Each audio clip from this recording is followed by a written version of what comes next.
तो hello guys, आपका एक बार फिर से स्वागत है हिंदी स्टेनो विद शुभम में। और आज हम स्टार्ट करेंगे, जैसा कि मैंने आपको अपनी पहली वीडियो में बताया है कि हम यहाँ पर एसएससी प्लस कंपटीशन की जीके पढ़ाएंगे। सो हम यहाँ पे स्टार्ट करेंगे। आज तो हम स्टार्ट करेंगे हिस्ट्री यानी इतिहास से, लेकिन उससे पहले हम एक बार विषय सूची पर अपनी एक नज़र डाल लेते हैं कि कौन कौन से विषय हैं जीके के अंतर्गत आते हैं इसमें। तो हम देख लेते हैं एक बार। सबसे पहले हम देखेंगे हिस्ट्री यानी इतिहास का। तो हिस्ट्री में देखिए, इतिहास में आता है प्राचीन भारत, मध्यकालीन भारत, आधुनिक भारत, विश्व विश्व इतिहास। ये हमारा आता है हिस्ट्री के अंतर्गत यानी कि इतिहास। अब हम देखते हैं जियोग्राफी यानी कि भूगोल। तो भूगोल में हमारे कौन कौन से टॉपिक आते हैं देखिए। तो भूगोल में है हमारे टॉपिक भारत का भूगोल, भारतीय संविधान, भारतीय अर्थव्यवस्था, भौतिक विज्ञान, कंप्यूटर, रसायन विज्ञान, जीव विज्ञान, विज्ञान एवं प्रौद्योगिकी, विविध, खेलकूद। ये हमारी हो गई विषय सूची, जो कि हम जीके में पढ़ने वाले हैं। ठीक है, यानी कि हम जो हिस्ट्री, भूगोल, ठीक है, भारतीय संविधान, प्राचीन अर्थव्यवस्था, भौतिक विज्ञान, कंप्यूटर, रसायन विज्ञान, जीव विज्ञान, विज्ञान एवं प्रौद्योगिकी और विविध, ये हम पढ़ने वाले हैं। तो हम स्टार्ट करते हैं। ये एंड खेलकूद भी है। और हम स्टार्ट करने जा रहे हैं अब इतिहास यानी कि हिस्ट्री। तो हिस्ट्री में हम देखेंगे पहला चैप्टर हमारा। तो हम देखेंगे सबसे पहले भारत का इतिहास। ठीक है, हमारा हिस्ट्री में होगा भारत का इतिहास यानी कि ये। ठीक है, तो हम स्टार्ट करते हैं। देखिए, उत्तर में हिमालय से लेकर दक्षिण में समुद्र तक फैला यह उपमहाद्वीप भारतवर्ष के नाम से ज्ञात है। यानी कि उत्तर हिमालय से लेकर दक्षिण में समुद्र तक फैला उपमहाद्वीप भारतवर्ष के नाम से ज्ञात है, जाना जाता है। यानी कि जिसे महाकाव्य तथा पुराणों में भारतवर्ष अर्थात भारत का देश तथा यहाँ के निवासियों को भारतीय अर्थात भारत की संतान कहा जाता है। यूनानियों ने भारत को इंडिया तथा मध्यकालीन मुस्लिम इतिहासकारों ने हिंद अथवा हिंदुस्तान के नाम से भी संबोधित किया। यानी कि भारत को इंडिया और हिंद या हिंदुस्तान के नाम से भी जाना जाता है। ठीक है, अब देखते हैं हम भारतीय इतिहास को अध्ययन की सुविधा के लिए 3 भागों में बांटा गया है: प्राचीन भारत, मध्यकालीन भारत और आधुनिक भारत। ठीक है, तो सबसे पहले हम स्टार्ट करते हैं प्राचीन भारत। ठीक है, ये हमारा हो गया प्राचीन भारत। हम देखते हैं। ठीक है, तो प्राचीन भारत के बारे में हम पढ़ेंगे। ठीक है दोस्तों, तो स्टार्ट करते हैं। देखिए, प्राचीन भारतीय इतिहास के स्रोत। तो हमारे प्राचीन भारतीय इतिहास के जो स्रोत हैं वो हम देखेंगे क्या क्या हैं। प्राचीन भारतीय इतिहास के विषय में जानकारी मुख्यतः 4 स्रोतों से प्राप्त होती है। वो 4 स्रोत कौन कौन से हम वो भी देखेंगे। देखिए, पहला स्रोत है धर्म ग्रंथ, यानी कि धर्म ग्रंथ है जो पहला स्रोत है। ऐतिहासिक ग्रंथ दूसरा स्रोत है। विदेशियों का विवरण तीसरा स्रोत है। और चौथा और अंतिम जो है पुरातत्व संबंधी साक्ष्य, धर्म ग्रंथ एवं ऐतिहासिक ग्रंथ से मिलने वाली महत्वपूर्ण जानकारियां अब हम देखेंगे। ठीक है, चौथे स्रोत के बाद पुरातत्व संबंधी साक्ष्य, ये हमारा चौथा था। उसके बाद हम देखेंगे धर्म ग्रंथ एवं ऐतिहासिक ग्रंथ से मिलने वाली महत्वपूर्ण जानकारियां हम देखेंगे। ठीक है, तो देखते हैं। तो यहाँ पे देखेंगे भारत को सर्वप्राचीन धर्म ग्रंथ वेद हैं, भारत का सर्व प्राचीन धर्म ग्रंथ वेद है। जो भारत का धर्म ग्रंथ वेद है वो बहुत ही प्राचीन यानी कि पुराना वेद है, जिसके संकलनकर्ता महर्षि कृष्णा द्वैपायन वेद व्यास को माना जाता है। इसका जो संकलनकर्ता यानी कि जो जिन्होंने इसे स्थापित किया है, ठीक है, उन्हें हम महर्षि कृष्णा द्वैपायन वेद व्यास को माना जाता है। ठीक है, तो हम देखते हैं वेद कितने हैं। देखिए वेद 4 हैं, ऋग्वेद, यजुर्वेद, सामवेद एवं अथर्ववेद। ये हमारे हो गए 4 महत्वपूर्ण पॉइंट, यानी कि जो हम अगर कोई वेदों के बारे में कोई क्वेश्चन पुट होता है तो हमारे ये होंगे 4, ऋग्वेद, यजुर्वेद, सामवेद एवं अथर्ववेद। तो इसे आप ज़्यादा ध्यान रखें क्योंकि ये बहुत ही इम्पोर्टेंट होता है। अब हम इन वेदों को डीपली पढ़ेंगे। ठीक है, तो इन वेदों के बारे में जानते हैं हम। ठीक है, तो इन वेदों के बारे में हम देखते हैं। देखिए ऋग्वेद के बारे में हम सबसे पहले पढ़ेंगे। तो ऋग्वेद क्या होता है? ऋचाओं के क्रमबद्ध ज्ञान के संग्रह को ऋग्वेद कहा जाता है। ठीक है, ऋचाओं के क्रमबद्ध ज्ञान के संग्रह को ऋग्वेद कहा जाता है। इसमें 10 मंडल व 1028 सूक्त यानी कि वलय खिल्य पाठ के 11वें सूत्रों सहित। ठीक है, ये हमारा ब्रैकेट में जो दिया है इसे अब ध्यान से देखिएगा। ठीक है, एवं 10,465 रचनाएं हैं। ठीक है, तो अब आगे देखेंगे हम। इस वेद की रचनाओं के पढ़ने वाले ऋषि को होत्र कहते हैं।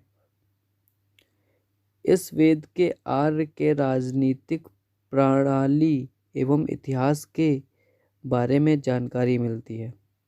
ठीक है, ये हमारा फर्स्ट पॉइंट हो गया ऋग्वेद का। अब हम सेकंड पॉइंट देखते हैं। विश्वामित्र द्वारा रचित ऋग्वेद के तीसरे मंडल में सूर्य देवता सावित्री को समर्पित प्रसिद्ध गायत्री मंत्र है। यानी कि देखिए हम सेकंड पॉइंट पे खास ध्यान देंगे। इसमें देखिए क्या है कि ये विश्वामित्र द्वारा रचित ऋग्वेद के तीसरे मंडल में, यानी कि विश्वामित्र द्वारा जो रचित ऋग्वेद है उसके तीसरे मंडल में सूर्य देवता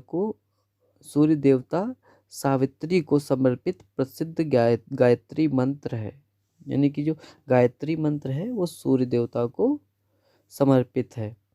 इसके 9वें मंडल में देवता सोम का उल्लेख है। इसका जो 9वां मंडल है उसमें सोम देवता जो है, जो हिंदू धर्म के हिसाब से माने जाते हैं, तो सोम देवता के उल्लेख है।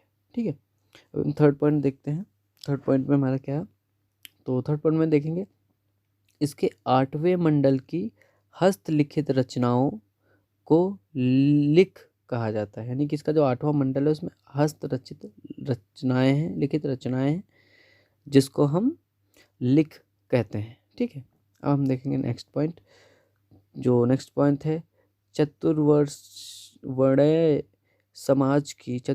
समाज की कल्पना का आदि स्रोत ऋग्वेद के 10वें मंडल में वर्णित पुरुष सूक्त है। यानी कि उस 10वें मंडल में है। इसका आदि स्रोत का ऋग्वेद के बारे में जो है उसके 10वें मंडल में है, जिसके अनुसार 4 वर्ण, यानी कि उसके अनुसार हमारे 4 वर्ण हैं जिनका नाम है ब्राह्मण, क्षत्रिय, वैश्य तथा शूद्र।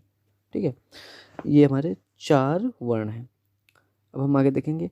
ये वर्ण है आदि पुरुष ब्रह्मा के क्रमशः मुख, भुजाओं, जांघाओं और चरणों से उत्पन्न हुए हैं। मतलब इस वेद के द्वारा जो है ये 4 जो वर्ण है ब्राह्मण, क्षत्रिय, वैश्य तथा शूद्र आदि पुरुष ब्रह्मा के क्रमशः मुख, भुजाओं, जांघाओं और चरणों से उत्पन्न है, यानी कि मुंह, बाजुओं तथा जांघों और चरणों यानी कि पैरों से उत्पन्न हुए हैं ये चारों। ठीक है, अब हमने यहाँ पे एक इम्पोर्टेंट पॉइंट जो है नोट में दिया है वो हम देख लेते हैं कि धर्म सूत्र 4 मुख्य जातियों को स्थितियों, व्यवसायों, दायित्वों, कर्तव्यों तथा विशेषाधिकारों से स्पष्ट विभेद करता है, यानी कि इनको जो हम है इनको हम व्यवसाय, दायित्व, कर्तव्यों तथा विशेषाधिकार से भी स्पष्ट करते हैं। ठीक है, अब नेक्स्ट पॉइंट देखेंगे।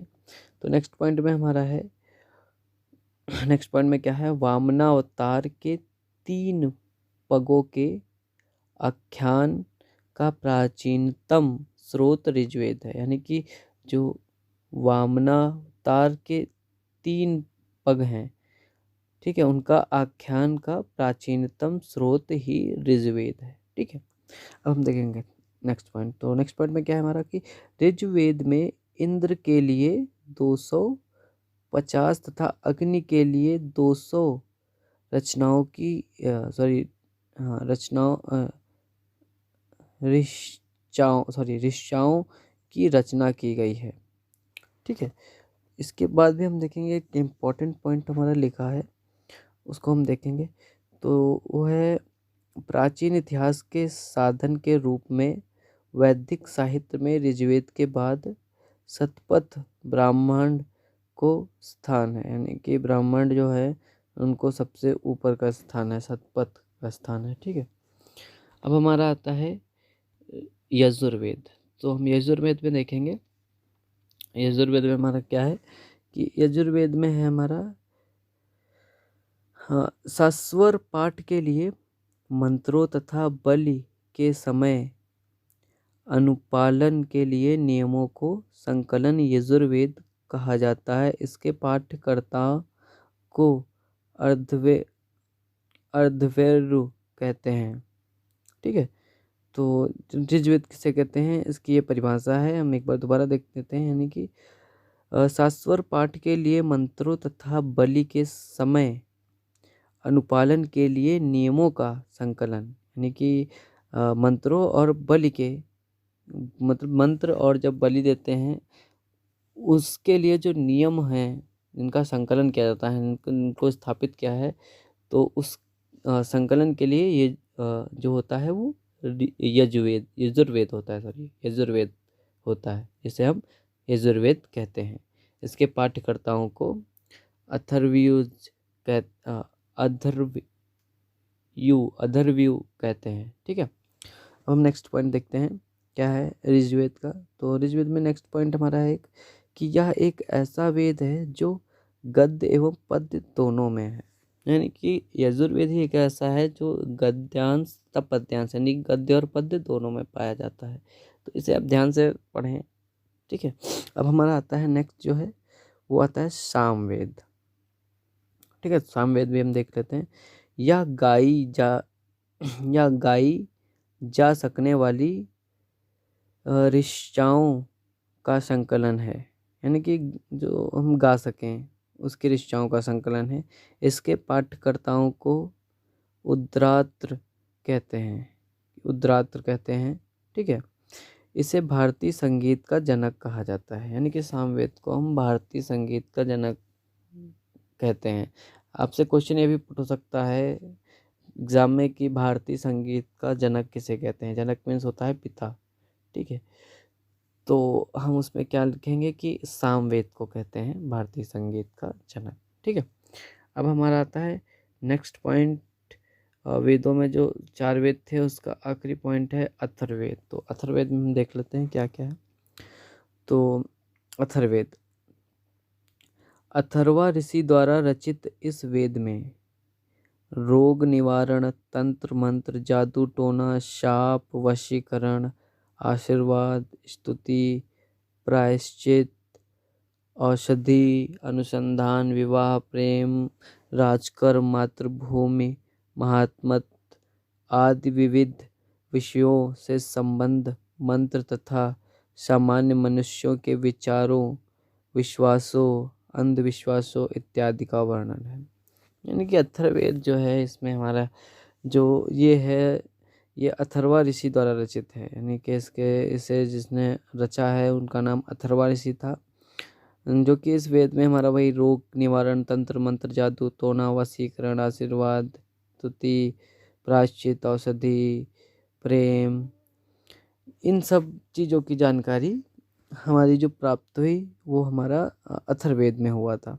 ठीक है, तो ये हुआ, और इसके जो रचयिता हैं उनका नाम है अथर्वा ऋषि। ठीक है, ये आपको क्वेश्चन आ सकता है, तो इसे ध्यान से पढ़ें। अब हम देख लेते हैं नेक्स्ट पॉइंट।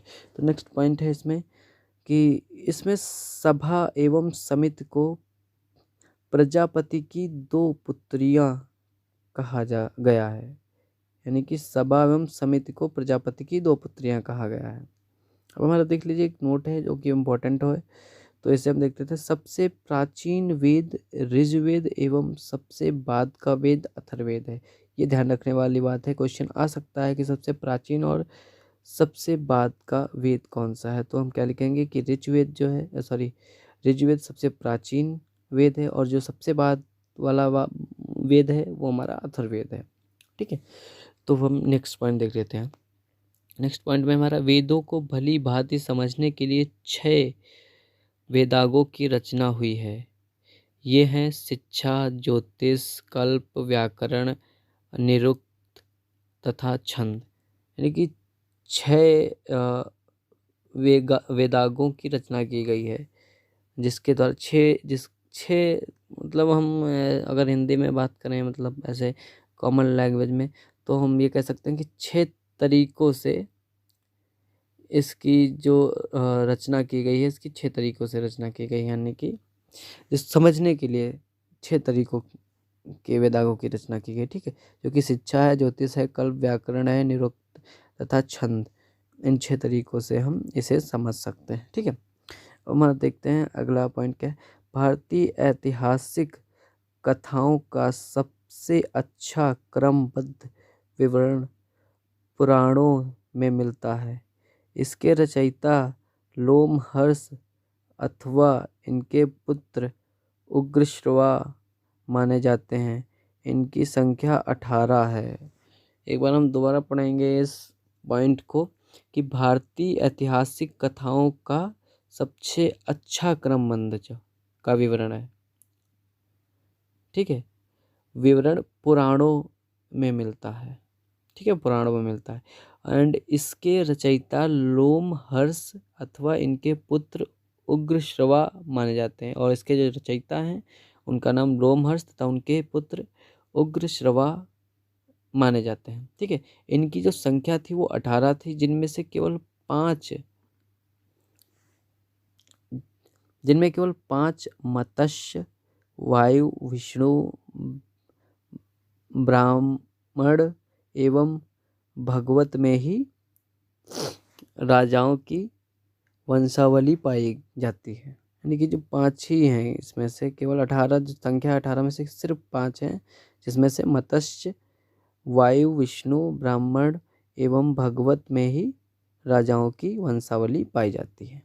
ठीक है, एक और हमारा यहाँ पे एक इम्पोर्टेंट पॉइंट है जो कि हम पढ़ लेते हैं कि पुराणों में मत्स्य पुराण सबसे प्राचीन एवं प्रमाणित है। यानी कि मत्स्य पुराण जो है वो सबसे प्राचीन एवं प्रमाणित है। ठीक है, तो यहाँ पे हम देख लीजिए, हमारे पे दिया भी है, यहाँ आपको बता देता हूँ। ये देखिए,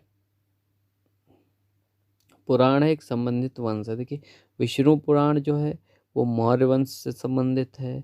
मत्स्य पुराण है ये आंध्र सातवाहन वंश से संबंधित है, और वायु पुराण जो है ये गुप्त वंश से संबंधित है। तो इसे आप जरूर नोट करिएगा, ये बहुत इंपॉर्टेंट फैक्ट हो सकता है, इसमें क्वेश्चन भी पूछे जा सकते हैं। ठीक है, अब हम देखते हैं नेक्स्ट पॉइंट की ओर बढ़ते हैं। ठीक है, तो नेक्स्ट पॉइंट हमारा क्या है।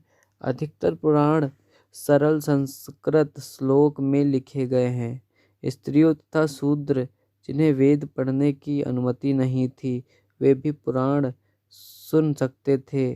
पुराणों का पाठ पुजारी मंदिरों में किया करते थे। स्मृति ग्रंथों में सबसे प्राचीन एवं प्रमाणित मनुस्मृति मानी जाती है। यह शुंग काल का मानक ग्रंथ है। नारद स्मृति गुप्त युग के विश्व में जानकारी प्रदान करता है। ठीक है, तो ये था हमारा आज के लिए दोस्तों यहीं तक, क्योंकि वीडियो फिर ज़्यादा लंबी हो जाएगी। ठीक है, तो आज की वीडियो जो होगी यहीं तक होगी। आशा करता हूँ आपको समझ में आया होगा और आप इसे ज़रूर पढ़िएगा, इसे समझिएगा। और इसमें जो इम्पोर्टेंट मैंने फैक्ट बताए उनको खास कर ध्यान से देखिएगा, क्योंकि एग्ज़ाम में पूछे जा सकते हैं। ठीक है दोस्तों, तो आज का वीडियो यहीं तक था। इस चैनल को सब्सक्राइब करें, बेल आइकन को प्रेस कर लीजिएगा ताकि हमारी जो नेक्स्ट वीडियो है उसका नोटिफिकेशन आप तक सबसे पहले पहुंचे। और वीडियो को लाइक करें, शेयर करें और कमेंट करें। तो आज की वीडियो यहीं तक थी दोस्तों, धन्यवाद।